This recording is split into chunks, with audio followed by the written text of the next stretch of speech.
বাংলাদেশে একটা বিনিয়োগ সম্মেলন হইলো, বিএনপি যথারীতি কইছে যে নির্বাচিত সরকারের উপরে বিনিয়োগকারীদের আগ্রহ থাকে। কথাটা আমির খসরু ভাই একেবারে ঠিক না। আমি বাংলাদেশের এক্সাম্পল দিই। 2007-8 সালে তখন তো 111 সরকার আপনাদের পাশে লাথি দিয়ে খেদায় দিয়ে তারপরে আসছিল, অনির্বাচিত সরকারই তো ছিল।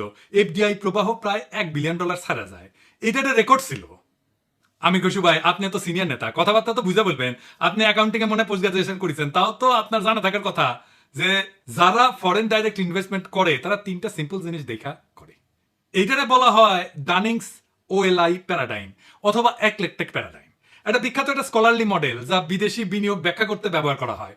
ওএলআই মানে হইতেছে ওতে ওনারশিপ অ্যাডভান্টেজ, কোম্পানির নিজস্ব প্রযুক্তি, ব্র্যান্ড, প্যাটেন্ট বা ম্যানেজমেন্ট দক্ষতা কেমন, এইটার উপরে ভিত্তি করে এই ওটা বিবেচনা করা হয়। এল হচ্ছে লোকেশন অ্যাডভান্টেজ, যে নির্দিষ্ট দেশের মানে যে দেশে বিনিয়োগ করতে যাচ্ছে সে দেশের ভৌগোলিক, অর্থনৈতিক, রাজনৈতিক, সামাজিক সুবিধা কি আছে সেটা দেখে। আর আইতে হইতেছে ইন্টারনালাইজেশন অ্যাডভান্টেজ, মানে কোম্পানি কেন নিজেই বিনিয়োগ করবে অন্য কাউকে লাইসেন্স না দিয়া। তো এই মডেলটা দিয়ে ব্যাখ্যা করা যায় যে কেন এফডিআই আসবে, বিনিয়োগ কেন করবে, কিসের ভিত্তিতে বিনিয়োগ করবে। আপনি যে লোকেশন অ্যাডভান্টেজ, এই লোকেশন অ্যাডভান্টেজ অংশের মধ্যে খেয়াল করলে দেখবেন যে রাজনৈতিক স্থিতিশীলতা গুরুত্বপূর্ণ, নির্বাচিত সরকার আছে কিনা সেটা গুরুত্বপূর্ণ না। আওয়ামী লীগ যে 173 দিন হরতাল করেছিল আপনাদের আমলে, বিএনপির আমলে, সেটা তো নির্বাচিত সরকারই ছিল, কেন করেছিল এবার বুঝেছেন তো। আর আপনাদের যে চুষ্টি ছিল আওয়ামী লীগ এতদিন, যে আপনারা ঈদের পরে তীব্র আন্দোলনে হুঙ্কার দিতেন, কেন দিতেন বুঝেছেন তো। আপনারাই দেখায় 173 দিন হরতালে বিদেশি বিনিয়োগে কি ক্ষতি হয়েছিল, কি করা গেছিল। এই 173 দিন হরতালের এফডিআই আসছিল কতদিন জানেন? 91 থেকে 96 খালেদা জিয়ার আমলে। 91 আনুমানিক আসছিল 20 থেকে 30 মিলিয়নের মতো মাত্র। 95টা বাইরে 100 মিলিয়নের কিছু বেশি হয়েছিল, গড়ে 50 থেকে 80 মিলিয়ন আসছিল বছরে, কিছুই না। এবার তুলনা দিয়ে আওয়ামী লীগ আমলের সাথে 96-2001 আওয়ামী লীগ আমলে এফডিআই আসছিল গড়ে 200 থেকে 300 মিলিয়নের মতো, বুঝেছেন তো। কিছু ছিলেন এবং আপনাদের নির্বাচিত সরকার ছিল, তো কেন তখন এফডিআই আসে নাই, ব্যাখ্যা দেন এটার। তাই আমি খুশি ভাই, এমন কিছু কইেন না যেটা আপনি ডিফেন্ড করতে পারবেন না, যেটা বললে মনে হবে যে বিষয়টা নিয়ে আপনার কোনো গভীর বোঝাপড়া নাই। তো বিনিয়োগ সম্মেলন নিয়ে আমি বাকশালীদের পুচ্ছে আগুন ধরবে, ধরাটাই স্বাভাবিক। দেশের উপকার হইলে, দেশ আগায় গেলে তো ওদের সমস্যা। কিন্তু মনে হচ্ছে বিএনপির নয় বুদ্ধিজীবীদের ভালো লাগে নাই যে এমন একটা সফল সম্মেলন হইলো। তো দেখলাম ডাক্তার জাহিদ খুব তুচ্ছতাচ্ছিল্য করে একটা ভিডিও করেছে যে বাংলাদেশে কে বিনিয়োগ করবে, গ্যাস নাই, পাওয়ার নাই, রিজার্ভ নাই, ইত্যাদি ইত্যাদি মেলা কিছু। আর কি বলবো, ডাক্তার জাহিদ যদি সবকিছু নিয়ে মতামত দিতে যায় তাহলে তো মুশকিল। বিজনেসটা রাজনীতি না ডাক্তার জাহিদ, এটা একটা স্পেশালাইজ স্কিল। আমি ভাবছিলাম যে বাংলাদেশ কোথায় যাবে, যে কথা আশিক বলিছে সেটা আরো স্পষ্ট করবো, কিন্তু আমার মনে হইতেছে যে ডাক্তার জাহিদের কথার উত্তর দিই। তার আগে আরেকটা কথার উত্তর দেওয়ার দরকার আছে, কারণ আবার আজকে দেখলাম যে দুই সাংবাদিক, এক ডাবল ড্রপ আউট আর এক অনুসন্ধানী, আবার সেই অনুসন্ধানের পর শেয়ার দিয়েছে এক বিশিষ্ট বিজ্ঞ বিরিয়ানির দোকান থেকে চান্দা নেওয়া পাবলিক। তারা কইছে যে ইজ অফ ডুইং বিজনেস নাকি ভালো না বাংলাদেশে, তাই এসব কইরা বিনিয়োগ আসবি না, বিনিয়োগ ওখানে কথা শুনলে আসবি। আর কিবা মেলা কিছু কইছে, ইংরেজি যেহেতু কইছে তাহলে ঠিকই কইছে। তাই হয়েছে কি, বাংলাদেশের সাংবাদিকদের কারো কারো হারকিউলিস হওয়ার শখ জাগে, মানে সে সবার বেশি বুঝে, মহাকাশ বিজ্ঞান থেকে ফিলোসফি, কৃষি থেকে শিল্প, বাণিজ্য থেকে সমাজ বিজ্ঞান, ডাক্তারি থেকে প্রকৌশল, রাজনীতি থেকে রাষ্ট্রনীতি, কূটনীতি, কোনো কিছুই তাদের জ্ঞান থেকে বাদ যায় না, খালি নিজের প্রাতিষ্ঠানিক লেখাপড়াটা শেষ করতে পারে না আর কি। আর নিজের ভিতরের অন্তঃসার শূন্যতা, মূর্খতা আর অসভ্যতা মাঝে মাঝে ফসাদ কইরা বের হয়ে যায়। ভিন্ন ধর্মের মানুষকে কাফের বইলা গালি দেয়, ওর বস্ত কাফির একটা। আমার কাছে থেকে একটা জিনিস আমাকে মেলা রিকোয়েস্ট করে মেল দিছিল ওর বসে কপি দিয়া, তাই ওর বসের নাম জানি, ওর বস্ত কাফের, ওর হিসাবে কাফের। তো ওই বসের কথা উঠে বসে কেন, ওই লন্ডনে থাকি বা কেন, ওটা তো কাফের দেশ। মানিক বন্দ্যোপাধ্যায় ইনকা মানুষের জন্য প্রাগৈতিহাসিক বলে একটা গল্প লিখেছিল। গল্পটা কি, এটা মজার গল্প, এটা কয়ে নি। আর ডাকাতি করতে যে আওতায় লুলা হয়ে যায়, নাম ভিকু। তারপরে ভিক্ষা করা ধরে, এই যে কচু খেতে যেমন মোটা আজিজের সাথে ব্যবসা করতে গিয়ে ধরা খেয়েছিল না, তারপরে অনুসন্ধানে চাজিছে, তার সাথে মিল আছে কলে। তো ওই একই জায়গা এক স্বামী স্ত্রী ভিক্ষা করে, ওই ভিখারি মাইয়া, ওই যে স্ত্রী, তার নাম পাসি, ওর পায়ে একটা পচা ঘা আছে, সেটা হইতেছে ওর সম্পদ, ওইটা দেখে ভিক্ষা নেয়। তো ওই যে অনুসন্ধানী সাজা কিছু জিনিসপত্র কাছ থেকে বাগায় না, মানুষের কাছাকাছি যে বাগায় না, ওইটাই তার সম্পদ আর কি। তো এক রাতে ভিখু পাসির স্বামীদের মেরে ফেলে, তো পাসির পিঠে তুলে পলাইতেছে, আকাশে চাঁদ উঠেছে, ওই অন্ধকারে দুই প্রাণী চলিচ্ছে, আর গল্পটা শেষ হইতেছে এইভাবে। বাংলা সাহিত্যের সবচেয়ে চমৎকার গদ্য এটা, সবচেয়ে ক্লাসিক, সবচেয়ে সাহিত্যিক লাইন এগুলো, বলি আপনার শুনেন। হয়তো ওই চাঁদ আর এই পৃথিবীর ইতিহাস আছে, কিন্তু যে ধারাবাহিক অন্ধকার মাতৃগর্ভ হইতে সংগ্রহ করিয়া দেহের অভ্যন্তরে লুকাইয়া ভিখু ও পাচি পৃথিবীতে আসিয়াছিল, এবং যে অন্ধকার তাহারা সন্তানের মাংসল আবেষ্টনীর মধ্যে গোপন রাখিয়া যাইবে, তাহা প্রাগৈতিহাসিক। পৃথিবীর আলো আজ পর্যন্ত তাহার নাগাল পায় নাই, কোনোদিন পাইবেও না। এই যে অনুসন্ধানী, যে ধারাবাহিক অন্ধকার নিজের মাংসল আবেষ্টনীর মধ্যে লুকাইয়া পৃথিবীতে আসিয়াছিল, লন্ডনের আলো তাহার নাগাল পায় নাই, কোনোদিন পাইবেও না। যাই হোক, কচু খেতে ইংরেজি যেটা কইছে সেটা কি ঠিক আছে? ঠিক কইছে। এই যে ইজ অফ ডুইং বিজনেস, এটা সূচক করতো বিশ্ব ব্যাংক 2021 সালে, এটা বন্ধ করে দেয়।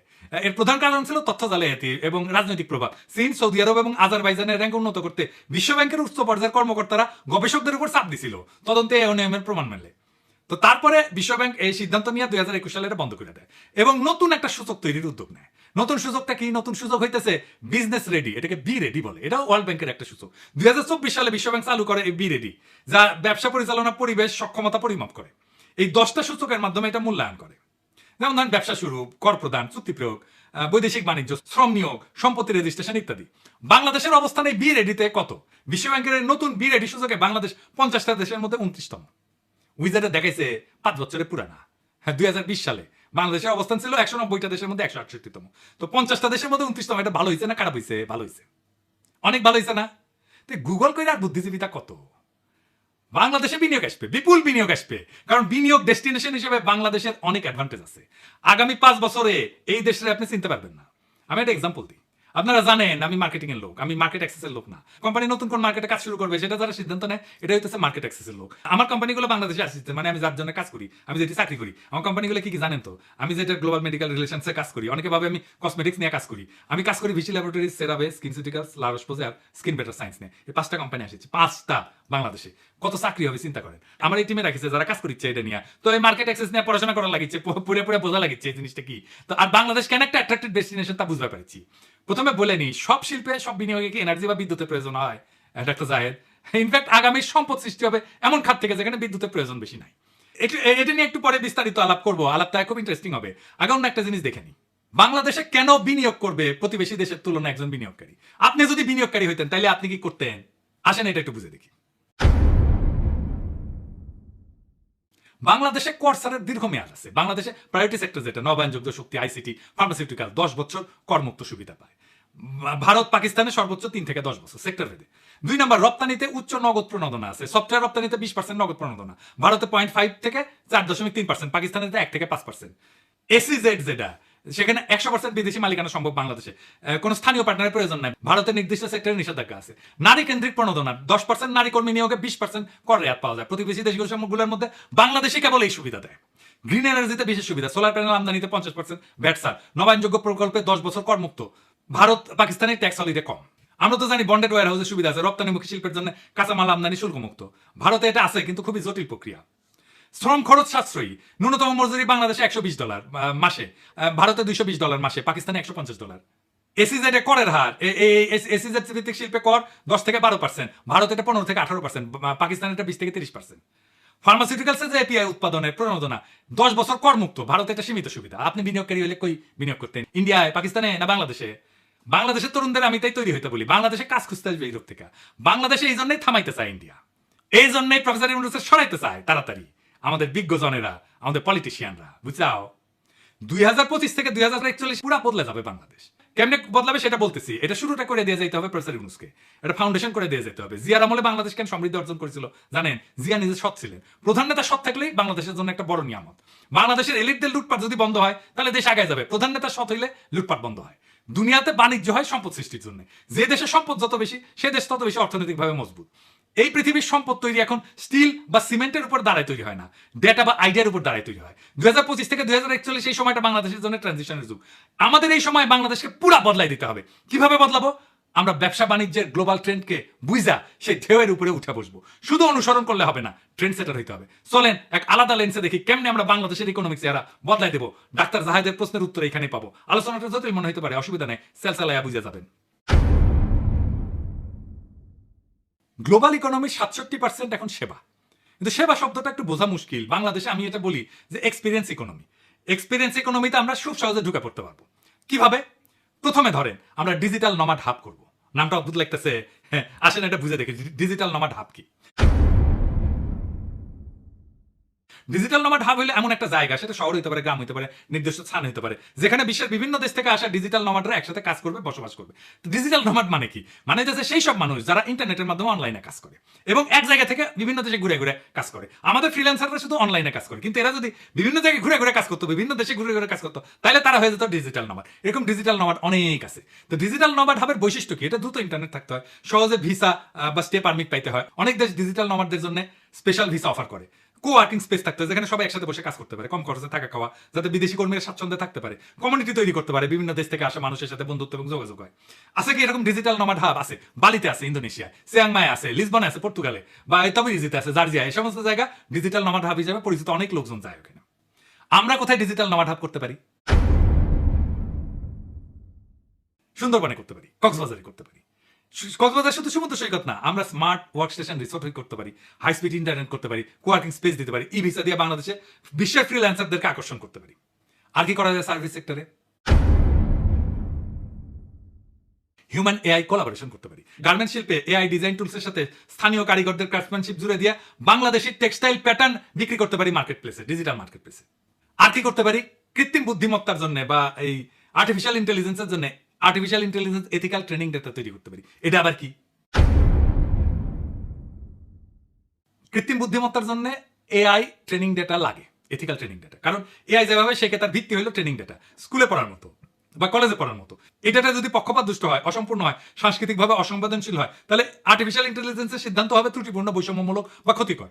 এই এথিক্যাল ট্রেনিং ডেটার ন্যায্যতা নিশ্চিত করে সব ধরনের মানুষকে, সব ধর্ম, ভাষা, লিঙ্গ, সংস্কৃতি, জাতিগত পরিচয়ের ভিত্তিতে যেন বৈষম্য না হয় সেই চেষ্টা করে, সংস্কৃতির প্রতি সম্মান জানায়। যখন এআই বিভিন্ন ভাষা বা সংস্কৃতির সাথে কাজ করে তখন সেই সবে সঠিক ব্যাখ্যা এবং প্রেক্ষাপট জানা দরকার, নাহলে ভুল অথবা অপমানজনক ফলাফল আসতে পারে।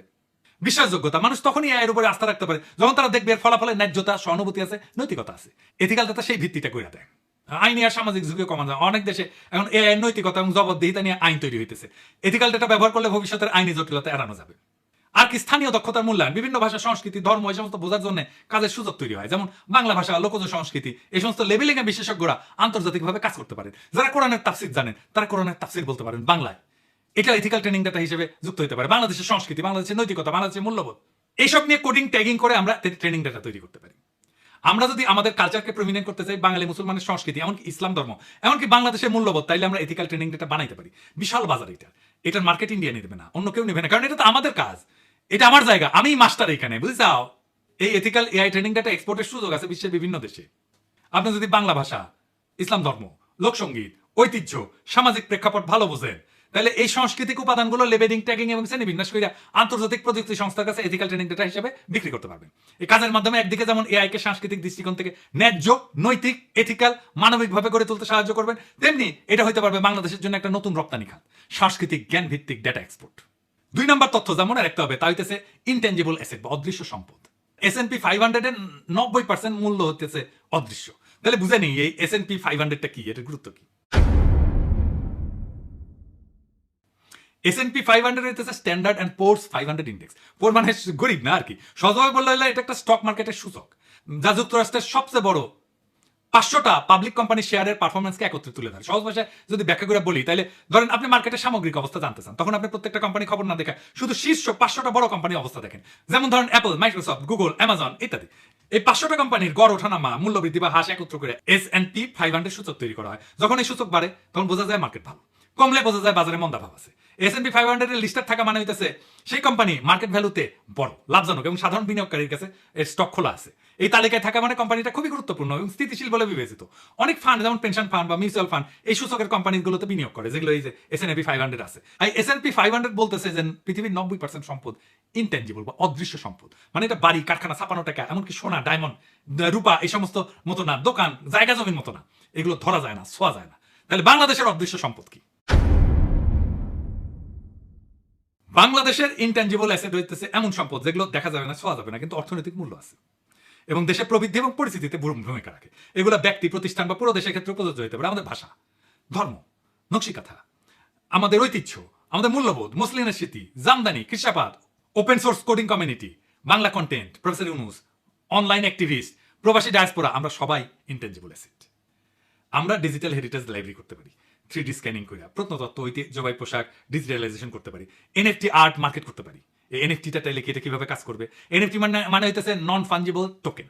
এইটার আর্ট তৈরি করা একটা দুর্দান্ত উপায় দেশের সংস্কৃতি, ঐতিহ্য, ব্র্যান্ড ভ্যালু বিশ্ববাজারে তুলে ধরা। এটা শুধু অর্থ উপার্জনের জন্য না, বরং জাতীয় পরিচয়কে গ্লোবাল করার একটা স্মার্ট মাধ্যম। আর একটু বিস্তারিত বুঝে দেখি। প্রথমে NFT আর্ট মানে কি? NFT আর্ট হলো ডিজিটাল আর্টের একটা ইউনিক কপি, যা ব্লকচেনে নিবন্ধিত থাকে, যেমন digital painting, video clip, music, কবিতা, এমনকি GIF যেটা বাংলাদেশের ইন্টেনজিবল অ্যাসেট দিয়ে এনএফটি মানে কি বানাইতে পারি? সংস্কৃতি, লোক কাহিনী থেকে অনুপ্রাণিত ডিজিটাল আর্ট বানাইতে পারি।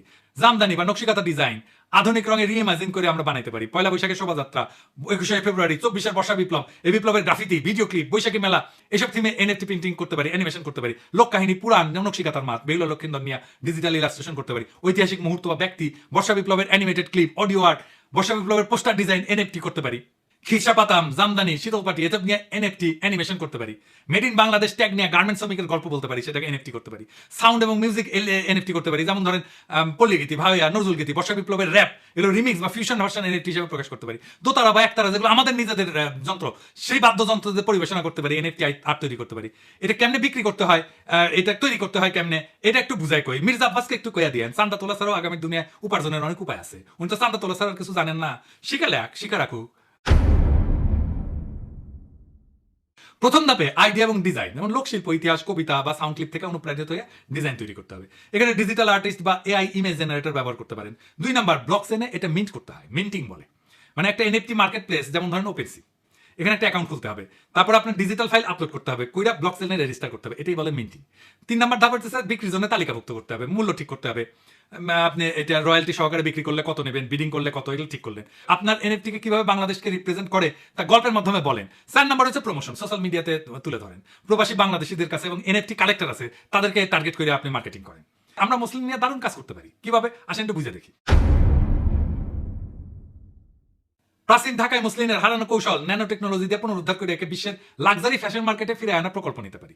ন্যানো মাইক্রোস্কোপি এবং জেনেটিক ইঞ্জিনিয়ারিং দিয়া প্রাচীন সুতা এবং কটন প্রজাতি ফিরে আনতে পারি। ন্যানো স্পিনিং এবং এআই ডিজাইন দিয়ে আধুনিক পোশাকে রূপ দিতে পারি। গুচি বা প্রাদা এরকম বিখ্যাত ব্র্যান্ড, যেগুলো সাথে সাথে পার্টনারশিপ করে এক্সক্লুসিভ কালেকশন তৈরি করতে পারি। স্টোরি টেলিং এবং হেরিটেজ ব্র্যান্ডিং দিয়ে উচ্চ মূল্যের বাজারে প্রবেশ করতে পারি। বিশ্ববাজারে মেড ইন বাংলাদেশের মর্যাদা বৃদ্ধি পাবে। তাইলে বাংলাদেশে কারিগর এবং কৃষকের জন্য নতুন কর্মসংস্থান হবে। বছরে বিলিয়ন বিলিয়ন ডলার আমরা এটা রপ্তানি করতে পারবো। এক কথায় মুসলিমের ইতিহাসকে ভবিষ্যতের প্রযুক্তিতে গাইতা বিলিয়ন ডলারের ইন্ডাস্ট্রি করতে পারি আমরা এখান থেকে। 3 নাম্বার তথ্য মনে রাখতে হবে, তা হইতেছে ক্রস ইন্ডাস্ট্রি ইকোসিস্টেম। সেটা আবার কি তথ্য মনে রাখতে হবে? সেটা হইতেছে 30% গ্লোবাল রেভিনিউ এই ক্রস ইন্ডাস্ট্রি থেকে আসে। কিরকম? যেমন ধরেন টেলিমেডিসিন, এটা ক্রস ইন্ডাস্ট্রি ইকোসিস্টেম। মেডিসিনের সাথে আইটি একসাথে মিলে টেলিমেডিসিন। এইরকম কি কি হইতে পারে দেখি আসেন। বাংলাদেশে কৃষি এবং টেকনোলজিকে জোরে লাগায় ভার্চুয়াল ফার্মিং করতে পারি। বাংলাদেশে গ্রামের কৃষকেরা মেটাভার্সে তাদের জমির ডিজাইন টুইন বানাবে। আইওটি সেন্সর দিয়া রিয়েল টাইম ডেটা দেখা বিদেশি ইনভেস্টররা এই ফসল কিনতে পারবে। তারপরে স্মার্ট ফিশারিজ ব্লকচেন করতে পারি। ইলিশের সাপ্লাই চেইন ট্র্যাক করতে ব্লকচেন ব্যবহার করতে পারি। ইউরোপের সুপার মার্কেটে স্ক্যান করলে ইলিশ মাছে ভোক্তা দেখবে যে কোন মাছের নৌকা থেকে কোন সময় কত তারিখে ধরা হয়েছিল এই ইলিশ, কোন নদীতে ধরা হয়েছিল। আর কি করা যায়? ক্লাইমেট স্মার্ট ভিলেজ করতে পারি। কি সেটা? ধরেন সুন্দরবন সংলগ্ন গ্রামগুলোকে কার্বন নিউট্রাল ট্যুরিজম জোন বানানো যায়। ট্রাভেলাররা যারা আসবে টোকেন কিনবে, গ্রিন টোকেন কিনবে, তারা কার্বন অফসেট করতে পারবে। এটা আবার কি? গ্রিন টোকেন কি, কার্বন অফসেট কি? কার্বন অফসেট টোকেন হইতেছে টুরিস্টরা যখন বাংলাদেশে ভ্রমণ করবে তাদের ফ্লাইট, গাড়ি, হোটেল ইত্যাদি থেকে নির্গত হয় নির্দিষ্ট পরিমাণ কার্বন ডাইঅক্সাইড। এই কার্বন ডাইঅক্সাইড নির্গত হওয়ার জন্যই পৃথিবীর উষ্ণতা বাড়ে। সেই জন্য যে ঝড়, ঝঞ্ঝাপ, জলোচ্ছ্বাস, বন্যা, দাবানল এগুলো তৈরি হয়, পৃথিবীর পরিবেশ নষ্ট হয়ে যায়। কার্বন নিঃসরণ কমাইতে পারলে এগুলো কমে যাবে। দেখেন না, বন্যা হইতেছে, গরম কত, এগুলো কমে যাবে, পৃথিবীর উষ্ণতা কমবে। এই কার্বন নিঃসরণকে পাপ হিসেবে দেখা হয় পশ্চিমে। আমাদের এই পশ্চিমের পাপ বোধকে কাজে লাগাইতে হবে। তারা বাংলাদেশে আসলে একটা গ্রিন টোকেন কিনবে, সে পাপকে মুছতে পারবে। মানে এটার অর্থ হইলো যে তারা এই গ্রিন টোকেনের যেটা দাম তার সমপরিমাণ অর্থ দিল, যা এমন একটা প্রজেক্টে দিল যে প্রজেক্ট যতখানি কার্বন সে উৎপন্ন করে আসছে সেই পরিমাণে কার্বন শোষণ বা হ্রাস করবে। সদ্ভুত। এই টোকেনের বিনিময়ে কি করতে পারি? টাকা দিয়ে আমরা সুন্দরবনে আশেপাশে গাছ লাগাতে পারি, কার্বন টানবে। সৌরবিদ্যুৎ বসাতে পারি, কার্বন টানবে। বায়ো টয়লেট তৈরি করতে পারি, ইকো ট্যুরিজম করতে পারি। প্রত্যেকটা টোকেন ট্র্যাকযোগ্য হবে ব্লকচেনের মাধ্যমে। মানে কেউ জালিয়াতি করতে পারবে না। তো ট্রাভেলারের লাভ কি? যে আসবে তার লাভ কি এই গ্রিন টোকেন কিনে? 1 নম্বর লাভ হইতেছে পরিবেশ বান্ধব পর্যটক হিসেবে আন্তর্জাতিক সার্টিফিকেট বা ব্যাচ পাবে। এটা কর্পোরেট সিএসআর বা ব্যক্তিগত সোশ্যাল প্রোফাইলে কাজে লাগবে। খুব দামি জিনিস এটা পশ্চিমে। অনেক দেশ কার্বন অফসেট টুরিস্টের জন্য ট্যাক্স বেনিফিট পাওয়া যায়, ইউরোপে তো পাওয়া যায়। ইকো ফ্রেন্ডলি ট্রাভেলার লেভেল দিয়ে তারা অন্যদের তুলনায় বেশি সম্মান সুযোগ পাবে, ডিসকাউন্ট পাবে, এক্সক্লুসিভ ট্যুর পাবে। বাংলাদেশের লাভ কি? বিদেশি টাকা ঢুকবে গ্রামীণ পরিবেশ প্রকল্পে, সরকারের কোনো খরচা ছাড়াই। স্থানীয় মানুষ গাছ লাগাবে, ইকো ট্যুর গাইডিং করবে, গ্রিন হোটেল ম্যানেজমেন্ট করবে, কাজ পাবে। সুন্দরবনে উপকূলীয় এলাকা জলবায়ু সহনশীল হবে, ক্লাইমেট রেসিলিয়েন্ট বলি আমরা, সেটা হয়ে উঠবে। আন্তর্জাতিক পর্যায়ে বাংলাদেশ গ্রিন ট্যুরিজম ব্র্যান্ডিং তৈরি হবে, যা আরো টুরিস্ট এবং ইনভেস্টর টানবে। আর কি করা যায়? এডুকেশনের রেভলিউশন করা যায়, স্কিল স্টক এক্সচেঞ্জ করতে পারি। সেটা কি? শিক্ষাকে এখন আর শুধু সার্টিফিকেটের জন্য না, ভবিষ্যতের ইনভেস্টমেন্ট হিসেবে ভাবা দরকার। কেউ যদি নতুন স্কিল শিখে, যেমন ধরেন কোডিং শিখলো, ইংরেজি শিখলো, সেই স্কিলের ভিত্তিতে সে অর্থনৈতিক সুবিধা পেতে পারে, যেমন ক্ষুদ্র ঋণ বা চাকরির সুযোগ। মাইক্রো লার্নিং অ্যাপ থাকবে, এখানে রিক্সা চালক, গৃহিণী, কৃষক সবার জন্য সহজ ভাষায় 5 মিনিটের ভিডিও লেসন থাকবে। বাস্তব ভিত্তিক স্কিল যেমন বেসিক কোডিং, দৈনন্দিন ইংরেজি, ডিজিটাল লেনদেন এসব শিখবে। প্রত্যেকটা কোর্স শেষে পাওয়া যাবে ডিজিটাল ব্যাচ, যা হবে স্কিলের প্রমাণ। এই ডিজিটাল ব্যাচ জমা দিয়া লোকজন ক্ষুদ্র ঋণ নিতে পারবে বা স্বল্প মেয়াদে কাজ নিতে পারবে। এটা স্কিল প্রোফাইল তৈরি হবে তার, যা ব্যাংক এনজিওর কাছে একজন ব্যক্তির স্কিল ক্রেডিট হিস্ট্রি হিসেবে কাজ করবে। এইভাবে শিক্ষাকে আমরা ইনভেস্টমেন্ট হিসেবে ব্যবহার করতে পারি, যেখানে শেখা মানে শুধু জ্ঞান না, আয়ের পথ খুলে যাবে। আর কি করা যায়? গেমিফাইড ভোকেশনাল ট্রেনিং করা যায়। সেটা আবার কি? গার্মেন্টস কর্মীদের জন্য আধুনিক প্রশিক্ষণ পদ্ধতি। প্রথাগত ট্রেনিং তো একঘেয়ে, সময় সাপেক্ষ। তাই গার্মেন্টস কর্মীদের প্রশিক্ষণকে ইন্টারেক্টিভ গেমের মতো বানায় ফেলা যায়, যাতে শেখাটাই হয়ে যায় মজার এবং কার্যকর একটা জিনিস। কিভাবে করা যায়? ভার্চুয়াল রিয়েলিটি এর সাথে মোবাইল সাইমুলেশন এক করতে হবে। গার্মেন্টসের মেশিন, সেলাই, কাটিং, প্রেসিং এগুলো শেখানো হবে ভার্চুয়াল পরিবেশে। ভার্চুয়াল রিয়েলিটি হেডসেট দিয়ে সাধারণ মোবাইল অ্যাপে 360 ডিগ্রি ভার্চুয়াল ট্রেনিং করা সম্ভব। ব্যবহারকারীরা মনে করবে যে তারা বাস্তবে মেশিন চালাইতেছে, কাজ শিখতেছে। প্রত্যেকটা মডিউল শেষ করলে পয়েন্ট পাবে, লেভেল আপ হবে, ডিজিটাল ব্যাচ পাওয়া যাবে। সঠিক সময় কাজ করলে পারফেক্ট স্কোর, ভুল করলে ফিডব্যাক। বন্ধু-বান্ধবদের সাথে স্কোর তুলনা করার সুযোগ থাকবে, ফলে প্রতিযোগিতা এবং আগ্রহ বাড়বে। রিওয়ার্ডস থাকবে এবং যেটা বাস্তব সংযোগ থাকবে। পয়েন্ট জমা হলে তার রূপান্তরিত হবে বাস্তব সুবিধা, যেমন প্রশিক্ষণের সার্টিফিকেট, পদোন্নতির সুযোগ, কর্মদক্ষতার ভিত্তিতে বোনাস বা ইনসেন্টিভ। এটা কেন দরকার? ধরেন অনেক গার্মেন্টস কর্মী পড়ালেখায় দুর্বল, তাদের জন্য ছবি, ভিডিও, গেমিং সবচেয়ে কার্যকর মাধ্যম। এটাকে ট্রেনিং মনে হবে না, ক্লাস মনে হবে না, খেলা মনে হবে। এটা শেখায় আগ্রহ বাড়াবে। আপনি সেফটি বলেন, প্রোডাক্টিভিটি বলেন, কোয়ালিটি বলেন, সবকিছুতে এটা দিয়ে উন্নয়ন করতে পারবেন। এর ফলে একটা ডিজিটাল স্কিল ফাইল তৈরি হবে প্রত্যেক শ্রমিকের জন্য। ভবিষ্যতে যে কোনো শিল্পে চাকরি পেতে ডিজিটাল স্কিল প্রোফাইল হবে তার পরিচয়পত্র। আর কি হতে পারে? ডিজিটাল দ্বিতীয় প্রবাস। সেটা আবার কি? আমরা মেটাভার্স এমবেসি খুলব। আজকের দুনিয়া তো প্রবাস মানে শুধু মালয়েশিয়া, সৌদি আরব বা ইউরোপে যাওয়া না। এই ফিজিক্যাল বর্ডার এটা এখন ভার্চুয়াল। মানে আপনি যেখানে থাকেন ডিজিটাল স্পেসে আপনি পুরো বিশ্বের সাথে যুক্ত হতে পারেন। এটাই হইতেছে দ্বিতীয় প্রবাস। একটা ভার্চুয়াল অভিবাসনের সুযোগ এনে দেয় কাজ, ব্যবসা, সংস্কৃতি এবং আন্তর্জাতিক পরিচিতির। আমরা মেটাভার্স এমবেসি খুলবো, বা এটা হবে বাংলাদেশের ভার্চুয়াল দূতাবাস। কি হবে এতে? বাংলাদেশের ওই মেটাভার্স এমবেসিতে ডিজিটাল প্যাভিলিয়ন থাকবে। সেখানে থাকবে আমাদের ব্যবসা, সংস্কৃতি, স্টার্ট আপ এবং উৎসবের ভার্চুয়াল ঠিকানা। এখানে কালচারাল ইভেন্টস থাকবে, লাইভ এবং ভার্চুয়াল। আমাদের নববর্ষের ফেস্টিভ্যাল থাকবে, ঈদ থাকবে, জামদানি ফ্যাশন শো থাকবে, নকশিকাঁথা প্রদর্শনী হবে, লোকসঙ্গীত হবে, কনসার্ট হবে, নাটক হবে, নাচ গান সব ভার্চুয়াল মঞ্চে। ডিজিটাল শপ থাকবে, এক্সপোর্ট বুথ থাকবে, সেখানে জামদানি, হস্তশিল্প, হোম ডেকোরেশনের পণ্য, এনএফটি যা আগে বললাম এটার মার্কেট প্লেস থাকবে।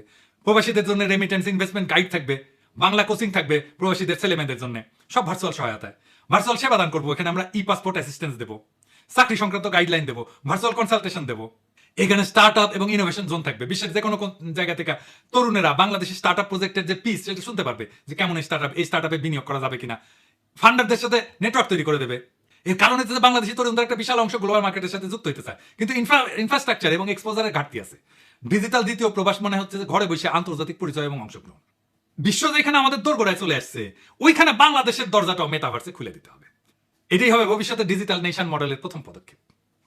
এই মাটির গায়ে ঘাম ঝরায়, এই আকাশের নিচে স্বপ্ন বুইনা, বিরোচিত লড়াই কইরা, রাজপথে রক্ত দিয়া আমরা সিনায় আনছি আর একটা স্বাধীনতা। আজ সময় আসছে শুধু বিপ্লবকে টিকায় রাখা না, বরং বিপ্লবের ঝলকে বিশ্বকে কাঁপায় তোলার। যারা বলে বাংলাদেশে কিছু হবে না, তাদের কান ঝালাপালা কইরা দিতে হবে আমাদের কাজ দিয়া, সাহস দিয়া, সাফল্য দিয়া। যারা বলে গ্যাস নাই, বিদ্যুৎ নাই, রাজনীতি অস্থির, তাদের বলতে হবে আমাদের বুদ্ধি আছে, সৃজনশীলতা আছে, আছে বুকের মধ্যে আগুন, অবিনাশী আগুন। আজ যদি সাহস করে আমরা ঝাঁপায় না পড়ি, কাল কেউ এসে আমাদের ভবিষ্যৎ গড়ে দেবে না। আজকেই সময় নিজেদের ভাগ্য নিজের লেখার, আজকেই সময় বাংলাদেশকে পাল্টে দেওয়ার। আমরা সস্তা শ্রমিকের জাতি হিসেবে পরিচিত হব না, আমরা হব সৃজনশীলতার সৈনিক, প্রযুক্তির যোদ্ধা, অর্থনীতির স্থপতি। আমরা সেই জাতি যারা একদিন বলবে এই ডিজিটাল সিল্ক রোডের নতুন কাফেলা শুরু হয়েছিল কক্সবাজারের বালুতে পা রেখা। আমরা এনএফটি বানাবো, মুসলিম ফেরত আনবো, এথিক্যাল এআই ডাটা এক্সপোর্ট করবো, ভার্চুয়াল দূতাবাস বানাবো, আর পুরা দুনিয়াকে দেখাবো বিপ্লবোত্তর বাংলাদেশ কাকে বলে। 2041 আসবে, আমরা চাইবা না চাই সবার জন্য আসবে, পৃথিবীর সবার জন্য আসবে। কিন্তু ইতিহাস লিখবে কেবল তারাই যারা এখন থেকে লড়াই শুরু করবে, প্রস্তুতি নেবে। আপনার হাতে, আমার হাতে, আমাদের সন্তানদের হাতে এই জাতির নিয়তি লেখা আছে। চিৎকার করে বলেন বাংলাদেশ জিতবে, আমরাই জেতাবো। এটাই বিপ্লব, এটাই আমাদের সেই অধরা স্বপ্ন যার জন্য আমাদের সন্তানেরা বর্ষা বিপ্লবের রুহানি প্লাবনে সাঁতার কাটছে। সেই বিপ্লবকে আমাদের বিজয় করতেই হবে একসাথে। ইনকিলাব জিন্দাবাদ।